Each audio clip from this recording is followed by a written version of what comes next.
Doutor Dimas, muito obrigada pela presença aqui do senhor na PMP. O senhor está à frente do Tribunal de Contas do Estado de São Paulo há 5 meses. O que o senhor poderia destacar do seu trabalho frente ao TCE? Prazer estar aqui. Eu sou associado da PMP há 35 anos. Acho que é isso. E estou à frente do Tribunal de Contas, depois de ter feito uma carreira pública bastante grande. 5 meses de Tribunal de Contas, quando eu assumi, eu pensei o seguinte: nós temos que aproximar o tribunal do jurisdicionado. O mundo mudou, nesse momento mudando mais ainda, o Brasil está mudando muito rapidamente, a comunicação é diferente hoje, as pessoas se comunicam, cobram muito mais, há uma percepção de que a sociedade exige acompanhamento, providências, e vai continuar, e vai ser assim. Então, nós fizemos algumas coisas interessantes, nos radicalizamos na nossa transparência. Todo ato, todo salário, tudo que tem, todos os gastos, todo combustível, enfim, qualquer gasto do Tribunal de Contas, hoje está na internet. Por quê? Porque a lei de acesso à informação que eu votei, que fará 4 anos no segundo semestre, diz assim: segundo, nós criamos uma ouvidoria que funciona muito. Foi criado ano passado, esse ano nós radicalizamos na abrangência. WhatsApp, linhas diretas, qualquer aplicativo. Outro ponto importante foi que nós instituímos alguns avanços. Por exemplo, fazemos hoje audiência por videoconferência. Fazemos hoje as nossas sessões de julgamento. Se o advogado quiser ficar na sua cidade e fazer a defesa por videoconferência, ele pode fazer. Ora, se você pode fazer o interrogatório de um preso, ou seja, por videoconferência, votamos uma lei assim, o tribunal já é uma realidade. Quarto ponto, nós estabelecemos home office lá. Ou seja, você dá tarefa, o chefe se responsabiliza, o funcionário assume a sua tarefa de fazer onde ele quiser, a mais do que se estivesse presencialmente, e nós controlamos. Isso tem dado uma experiência interessante, isso tudo oficializado, diário oficial, com regras claras.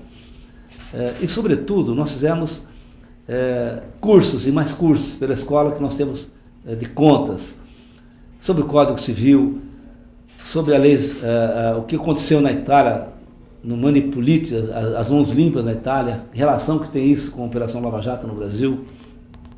Discutimos meio ambiente, resíduos sólidos, terceiro setor e capacitação, né?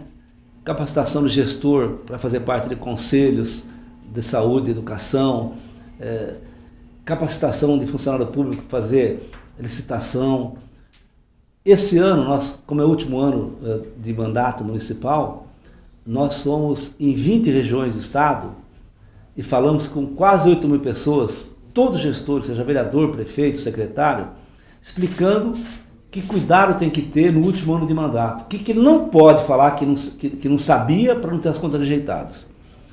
Levamos cartilha, levamos nossa presença com os técnicos do tribunal e levamos também DVD, CD e demos para todos os gestores. O que você não pode fazer para não ter as contas rejeitadas? Lei fiscal, as leis específicas eleitorais, que têm influência na questão fiscal, o que você não pode fazer de publicidade. Ou seja, nós estamos orientando.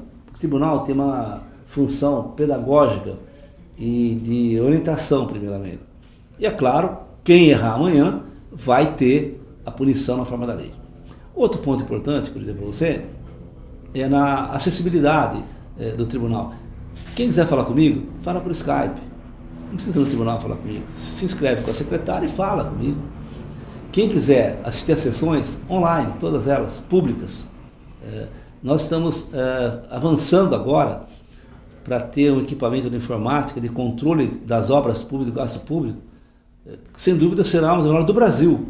Investimento muito na tecnologia. E, sobretudo, pedindo para a população fiscalizar. Não adianta você ter um fiscal em cada esquina, um auditor, se a população não se engaja. E a experiência nesse sentido tem sido muito positiva. Então são coisas simples, mas que dão resultado, porque em última instância, nesse momento, todo mundo tem razão. todo mundo quer opinar, quer falar. E nós estamos dando voz a quem quiser falar e ajudar a fiscalizar. Gostaria que o senhor falasse sobre o papel da PMP. A PMP, como entidade que representa os promotores de justiça do Estado de São Paulo e procuradores, tem um papel fundamental. Ela me representa nas reivindicações que eu tenho, seja no plano de saúde, seja nas questões salariais, seja nas questões nas lutas institucionais. Não obstante eu não esteja, eu sou filiado ao Ministério Público, à Associação do Ministério Público, e a associação é o órgão vocacionado para grandes bandeiras sindicais, digamos assim, de postulação, de melhorias para os promotores de justiça e procuradores. Além, claro, de fazer acompanhamento dos projetos de lei na Assembleia, em Brasília.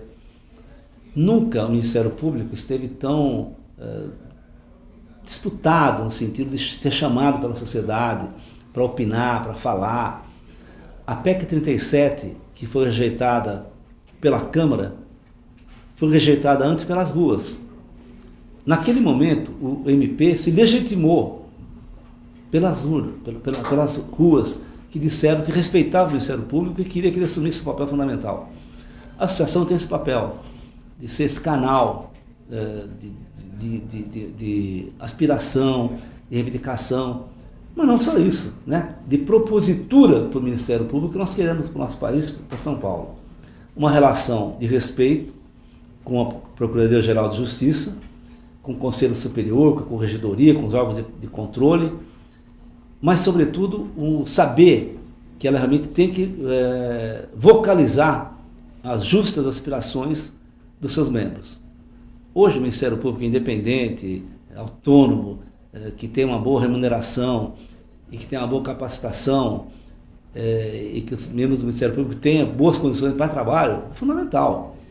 Não é porque o promotor deseja isso, e deseja e é justo, como eu desejo também, é que a sociedade exige isso do Ministério Público. Então a associação tem esse papel fundamental, além de, claro, fazer o que tem que fazer na associação também. Cuidar do seguro, cuidar de criar as condições de lazer do associado, cuidar do aposentado, que é uma coisa muito importante, ser essa voz que cuida dos promotores, no sentido de dizer que todos eles são e foram importantes para a associação e para a instituição. Gostaria que o senhor falasse da importância da convergência entre as instituições. Para a população, ela não sabe direito, não interessa para ela também, para quem paga imposto do nosso salário, quem vai fazer primeiro, o que vai fazer depois. O que a população deseja nesse sentido, nesse momento, é resultado. Nós estamos pregando isso no Ministério, no Tribunal de Contas. Nós estamos nos aproximando da OAB, já fizemos um convênio para facilitar os trâmites processuais, os acessos. Nós estamos fazendo isso com a Receita Federal e a Receita Estadual. Por que não compartilhar o que é possível, nossos dados e os deles? Já que quem vai ganhar isso é a sociedade. E estamos preparando para fazer um convênio com o Ministério Público de São Paulo, em que nós facilitaremos os trâmites dos pedidos dos membros do Ministério Público. Nós facilitaremos de maneira eletrônica para que o promotor possa ter acesso a dados autorizados pelo Conselho Relator, pelo Tribunal de Contas, e o Tribunal de Contas possa ter acesso a informações que o Ministério Público possui. Assim também com o Poder Judiciário, assim também com as polícias civil, militar, assim também com a Defensoria, que estamos com tratativas, assim também com a Polícia Federal, com a Procuradoria da República. É momento de que as instituições se unam. Por quê? A pergunta que todo mundo faz à noite, quando vê um jornal, o problema é o seguinte: quem vai restar? Acho que alguém já fez essa pergunta em casa quando vê o noticiário, que parece que é um noticiário de polícia, mas não é, é o noticiário do Brasil atualmente. Quem vai restar? Eu respondo, nós vamos restar. Quem fez o certo, quem tem uma boa formação. E as instituições vão restar. Porque hoje você pode ter uma ou outra pessoa que sobressaia, mas vai passar. Quem vai ser lembrado daqui a 100 anos? Só se as instituições forem fortes. Então eu defendo uma integração absoluta, quer dizer, todas são importantes e fortes na sua estrita competência constitucional. Nós, do Tribunal de Contas, estamos abrindo espaço para isso, para essa discussão ampla, esse diálogo, tá certo? Nós queremos colocar o tribunal aberto para as instituições e, sobretudo, para que o jurisdicionado possa controlar. As instituições trabalhando em conjunto ganham a sociedade. Nesse momento, nós já temos ferramentas que qualquer pessoa pode entrar no site do tribunal, vai disponibilizar para ele o que está sendo gasto naquela obra, na cidade, a metragem, ele pode sugerir o que fazer. Todo o nosso agente hoje trabalha com tablet, com ferramentas tecnológicas, acompanha, fotografa, manda online para nós. Ou seja, nós queremos colocar um órgão público à disposição da sociedade. Não existe um presidente forte, um promotor forte, um juiz forte, uma instituição fraca. É importante que ambos sejam fortes na forma da lei. Esse é o nosso trabalho. O fato de eu visitar a associação e o Ministério Público se prende a isso também. Ele dá um passo dizendo, olha, queremos estar juntos. Porque nós queremos e a sociedade deseja isso também. Bom, eu vou fazer uma pergunta agora, queria que o senhor ficasse absolutamente à vontade. É sobre o cenário político. Como é que está a possibilidade de trabalhar, como é que o senhor está sentindo o momento nesse governo do presidente Michel Temer de transição? Como é que está trabalhar nesse cenário? Nós vivemos uma coisa que Gramsci dizia, que chama-se interregno histórico. Dizia o pensador que em determinados momentos históricos da vida tem um intervalo histórico. O que é isso? Que o velho já morreu, quer dizer, o modelo velho, o sistema velho, a conversa velha, a comunicação velha, mas o novo não nasceu ainda. Não nasceu por quê? Bom, primeiro que não sabe direito como vai nascer. Segundo, que não nasceu porque as condições não estão dadas para esse nascimento. E terceiro, porque vai nascer na hora certa. Nesse intervalo histórico que estamos vivendo, em que há um sobressalto por dia, parece ficção, mas é pior que a ficção, nós temos que ter duas coisas claras. Primeiro, evitar que surjam coisas, surtos autoritários, que falam, a solução é autoritarismo. Não, não é. A solução é ditadura. Não, não é. A solução é democrática. Nesses intervalos históricos, muitas vezes surgem salvadores da pátria, que não vão salvar a pátria nenhuma. A história já mostrou que não vão salvar. Então, pode acontecer muita coisa, até nada. Quando me perguntavam o que vai acontecer com a presidente Dilma, afastada e tal, antes de afastar, eu perguntava, bom, pega a Constituição Federal. Daí vem a Constituição, você pegava e falava, o que está escrito aqui? Bom, se ela sair, é ele. E se ele sair, é ele. Se ele não voltar, é ela. Está escrito na Constituição. Só a lei que vai deixar tranquilidade. E, claro, que vão continuar as operações, investigações, vai caminhar para uma reforma política. Por quê? Porque os fatos vão impor uma reforma política. O que eu acho é que o presidente Michel Temer, que é o presidente em exercício, ele tem que saber que ele é o presidente da transição política do Brasil. E ele tem legitimidade que a Constituição lhe impõe. Tá certo? Isso que nós exigimos. Que ele cumpra. E eu espero que ele vá cumprir. Segundo ponto, nenhum passo atrás nas investigações.